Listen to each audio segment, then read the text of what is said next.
So who the hell is Pikes? Honestly, I'm probably the last person you'd expect to build an AI film company. I wasn't a filmmaker. I wasn't a Hollywood producer. I didn't go to film school even.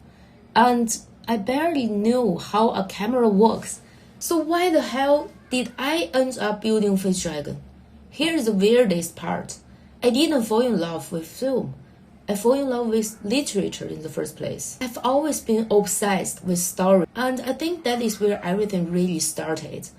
I wasn't supposed to be an entrepreneur either. I studied electrical engineering at NUS. When I was younger, I wanted to find the age of human knowledge. I remember thinking, if humanity has a boundary, maybe the universe is that boundary. Yeah, I was that kid, extremely idealistic. I went to NUS. My first choice of major was actually aerospace engineering. Back then, it was still under mechanical engineering. I ended up in electrical engineering, but I didn't care. I kept joining projects related to aircraft and flight because I have always loved one thing, going somewhere I have never been. I also ran 100-kilometer races and 100 miles ultra trail runnings. And yes, where all 10 of my toenails fell up and still finished. Looking back, that probably tells you more about me than my engineering degree does. I don't really know how to quit if I dedicate. Then I graduated, and reality happened. I went to different companies, and slowly I started to realize something. The real world doesn't really care about your ideals. And somehow I was miserable, because there was still this part of me that wanted something else. I started writing. Not because I thought I was going to become a famous writer, not because I thought it was going to make me rich. No way. I just needed somewhere that's my idealistic part to survive. Writing became my escape. I published my own novel. I also received literature awards like the Singapore Golden Appointment Award. And eventually, I realized something much bigger. The problem wasn't just me. The problem was the industry. If you are a Chinese language writer in Singapore, the market is tiny. Even if you write something you truly believe in, how many people are actually going to read it? And then the world has changed as well. Short video exploded. Attention got shorter. Everything got faster. And suddenly, the kind of literature I loved, the kind of story I spent years writing, feel like them belong to a completely different era. And I started asking myself, what happens when you have a dream, but what you are living in doesn't seem to have a place for it? The question became Cheese Project. Cheese Project is a story about two people. One wants to explore the space, the other wants to stay on Earth and protect humanity. And here is the thing. And the other one wants to protect everything they have ever known. And I think that is basically my life.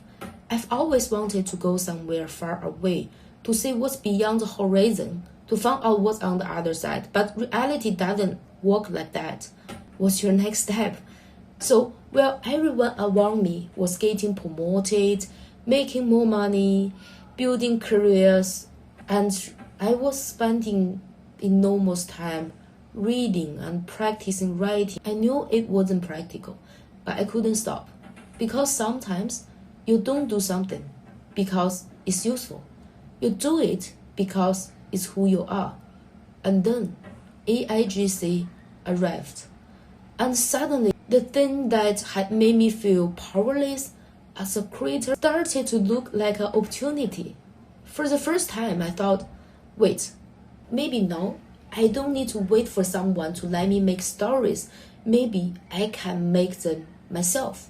So I grabbed the opportunity and I built FizzDragon.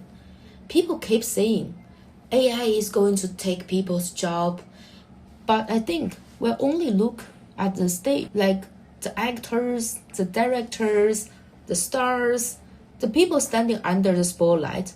But behind them, there are thousands, like writers, like me, artists, dreamers, people who have been carrying a story inside their head for tens of years, never had the money, the team, the connections, or the technology to actually make it.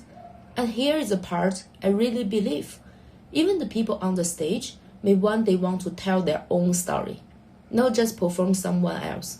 So I don't say AI as the death of creativity. For people like me, it may actually be the beginning. FizzDragon isn't just technology to me, it's a way of creators to finally get their stories out. It's a lifeline. Because I have always believed something that is probably a little unreasonable. If something doesn't exist, maybe you should build it. That is what I did after years of writing, after years of dreaming, that I finally decided to do something that wouldn't sound completely insane. A few years ago, we are going to make an AI movie. One of the most legendary pirates in Chinese history, a woman who commanded one of the largest pirate fleets ever known, Zheng Yisao. And our next subjects, so in part 3, I'm going to show you how we try to make a feature film with AI and what actually happened behind the scene.